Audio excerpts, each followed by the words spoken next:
Kakinada rural Kovvur గ్రామంలో వేచి ఉన్న వారాహి అమ్మవారి దేవాలయం. ఇటీవల కాలంలో ఎండోమెంట్ డిపార్ట్మెంట్ ఈ ఆలయాన్ని స్వాధీనం చేసుకోవడం జరిగింది. డిప్యూటీ సీఎం పవన్ కళ్యాణ్ వారాహి దీక్ష తీసుకున్నప్పటి నుండి ఈ ఆలయానికి భక్తుల తాకిడి ఎక్కువైందని భక్తులు చెబుతున్నారు.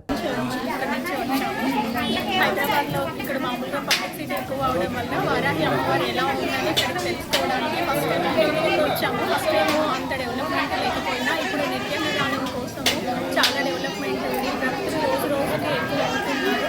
మంచిగా అకామిడేషన్ కానీ భక్తుల రద్దీ దాన్ని దృష్టిలో పెట్టుకొని ఆలయం కమిటీ వాళ్ళు మంచిగా చేస్తారు.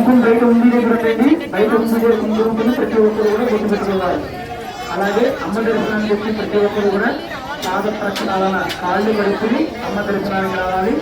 అలాగే మీరు వచ్చి ముందే బయట ఉండేది కూడా కుంకుమ ఉంది.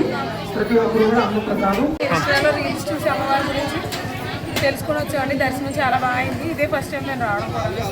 జిల్లా నలుమూలల నుండి వారాహి అమ్మవారిని దర్శించుకునేందుకు భక్తులు అధిక సంఖ్యలో వస్తున్నారు. ఇక దూర ప్రాంతాల నుంచి వచ్చే భక్తులకు ఆలయ కమిటీ దేవాదాయ శాఖ నిత్య అన్నదానం కార్యక్రమం చేపడుతున్నారు.